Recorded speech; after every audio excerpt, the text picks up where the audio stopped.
जरूर है। शर्मा जी। माननीय अधिष्ठाता महोदय, मैं आपका बहुत बहुत धन्यवाद करता हूं कि मुझे आपने अवसर दिया। बजट की चर्चा के दरमियान मैंने विरोध पक्ष के अपने मित्रगण को काफी ध्यानपूर्वक कई दिन से मैं सुन रहा हूं। कुछ चीजें ऐसी हैं जिनको ये लोग मानते हैं लेकिन कहते नहीं, क्योंकि इन्हें सच कहने की छूट नहीं मिली हुई है। मन में कुछ भी हो, लेकिन जो कहा पीछे से लिख के आता है वही ये बोलते हैं। और कुछ चीजें ऐसी हैं जो ये चाहते हैं लेकिन हो सकता है ये मानते नहीं। जो चीजें हम लोग कर रहे हैं, जो बजट में जिनको प्रतिबिंबित किया गया है, पिछले साल के क्रियाकलाप सरकार के होते हैं, आगे आने वाले भविष्य की योजनाएं होती हैं। उन सारी योजनाओं के चलते प्रदेश बहुत तीव्र गति से आगे बढ़ रहा है।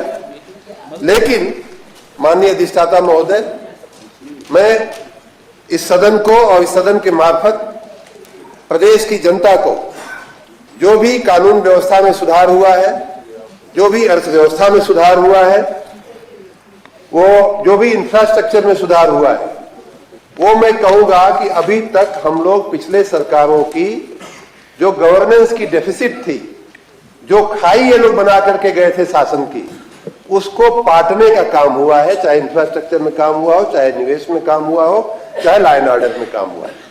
माननीय अधिष्ठाता महोदय, अभी तक माननीय मोदी जी देश में लगभग 8 साढ़े 8 साल से और माननीय योगी जी लगभग 6 साल से उस खाई को, गवर्नेंस की डेफिसिट को पाटने का काम कर रहे थे। भव्य इमारत बनना और बनाना तो अभी बाकी है माननीय अधिष्ठाता महोदय, और उस भव्य इमारत की नींव जो है अब इस बजट के मार्फत, उत्तर प्रदेश के बजट के मार्फत पड़ी। यही समस्या आती है कि विरोध पक्ष के लोग कैसी इमारत बनेगी, कैसी भव्य बनेगी, कितनी दिव्य बनेगी, इस पे वो लोग सोच नहीं पाते। बहुत दूर तक सोचना, बहुत लंबा सोचना इनके स्वभाव में नहीं है। जब हम ये कहते हैं, या माननीय प्रधानमंत्री जी कहते हैं कि भारत 2047 तक जब आजादी का 100वां वर्षगांठ मनाएगा, तब तक हम एक विकसित राष्ट्र बनेंगे।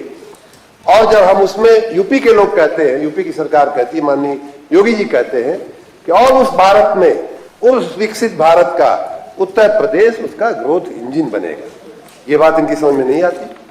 जब माननीय प्रधानमंत्री जी कहते हैं कि हम $5 ट्रिलियन की इकोनॉमी बनने की दिशा में आगे बढ़ रहे हैं, हम कहते हैं, उत्तर प्रदेश कहता है कि हम $1 ट्रिलियन की इकोनॉमी बनने की दिशा में प्रगतिशील हैं, तो इनकी बात समझ में नहीं आती, क्योंकि ये बड़ी चीजें हैं, ये बड़े सपने हैं। जब हम कहते हैं कि विश्वगुरु बनने की हम तरफ चल रहे हैं, या विश्वगुरु बनने का हमारा विजन है, ये बात इनकी समझ में नहीं आती। हम बार बार कहते हैं माननीय अधिष्ठाता महोदय, ये हो सकता है, और ये बार बार कहते हैं कि ये नहीं हो सकता है। $5 ट्रिलियन सुन के हंसने लगते हैं।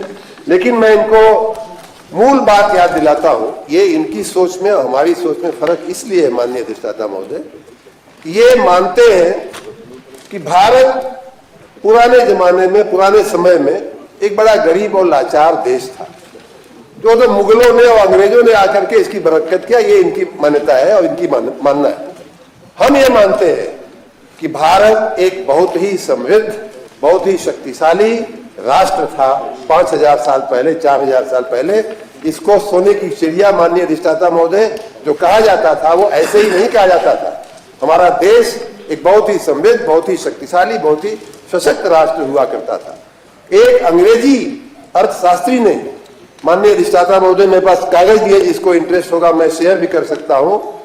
अंगस मेडिसन नाम का एक ब्रिटिश अर्थशास्त्री था, जिसने पहली बार ये खोज करके, ये बातें कहीं लिखी हुई नहीं है, हम कहते हैं 5000 साल पहले हमारे देश की जो अर्थव्यवस्था थी, जीडीपी थी, वो पूरी दुनिया की अर्थव्यवस्था की, पूरी दुनिया की जीडीपी की लगभग 25-30% हुआ करती थी। ये बात अब चूंकि हमारे पास लिखा हुआ नहीं है 5000 साल पहले का, ये इसलिए लोग कोई मानता नहीं है। ब्रिटिश अर्थशास्त्री ने, अंगस मेडिसन ने रिसर्च करके लगभग 15-20 साल पहले उसने ये बात प्रस्थापित किया, डॉक्यूमेंट किया कि भारत की अर्थव्यवस्था 1000 ईस्वी में, और बल्कि उसके भी पहले उसने कहा है कि एक से शुरू किया है। आज हम 2023 पे है, एक से शुरू किया है। उसने कहा है कि 30% से ज्यादा भारत की अर्थव्यवस्था का योगदान था विश्व की अर्थव्यवस्था में। और आपको ये भी मालूम है कि उस समय मुख्य रूप से कृषि और कृषि आधारित जो चीजें थी, पशुपालन, यही अर्थव्यवस्था के मुख्य अंग हुआ करते थे। हमारा प्रदेश, ये जो भारत के हृदय समान जो प्रदेश है, वो भी कृषि प्रधान प्रदेश है। स्वाभाविक रूप से जब भारत जो है चौथाई अंश की अगर अर्थव्यवस्था था, तो उसमें उत्तर प्रदेश उस भारत की पूर्व भारत की जो हमारा पुरातन भारत था, उसमें स्वाभाविक रूप से उसका ग्रोथ इंजन रहा ही होगा। उस ग्रोथ इंजन को हम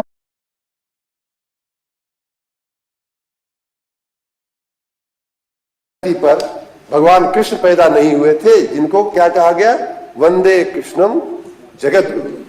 हम जगत गुरु रह चुके हैं। हमें कोई नया आविष्कार करके नहीं हम कह रहे हैं कि हमको बनना है।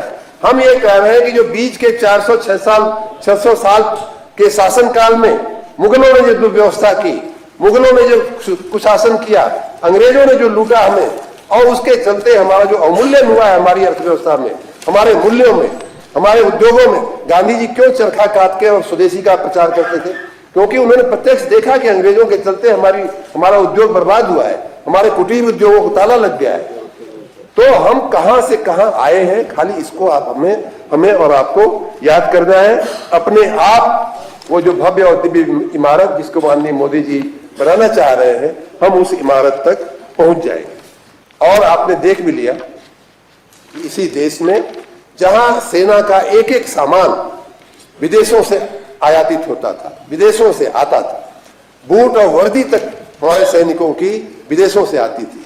हमारे कोरोना के समय में देखा गया कि शुरुआत में कोरोना के टाइम में एक छोटा मास्क लगाने का, एक चश्मा लगाने का, पीपीई किट भी जो है हम विदेशों से आयातित करते थे। लेकिन 3 महीने के अंदर माननीय मोदी जी के प्रयासों से, माननीय मोदी जी के नेतृत्व में पूरा देश इन कोरोना की पूरी सामग्री के साथ आत्मनिर्भर हो गया। इतना ही नहीं, वैक्सीन से लेकर पीपीई किट हो, चाहे वेंटिलेटर हो, हम 4 महीने के अंदर, 6 महीने के अंदर तो हम यहां से एक्सपोर्ट करने की पोजीशन में आ गए। हम तेजस हो या ब्रह्मोस हो, कैसे हम बनाने लगे। ये परिवर्तन हमारे देश ने होते हुए देखा है। जो पाकिस्तान हमें हमेशा आंखें दिखाता था, वो पाकिस्तान आज घुटने टेकने पर हमारे सामने मजबूर हो गया है। ये परिवर्तन माननीय मोदी जी ने करके दिखाया है। जो कश्मीर के बारे में कोई बात नहीं करता था अपने देश में, उस कश्मीर का पूर्ण रूपेण भारत की संप्रभुता के साथ उसका जो एक वो किया गया, एक विधान किया गया, एक संविधान किया गया, वो भी पूरे देश ने देखा है। जिस राम मंदिर की बात कोई सोचता नहीं था बनने की, वो राम मंदिर अब बन करके तैयार होने की दिशा में आगे बढ़ रहा है।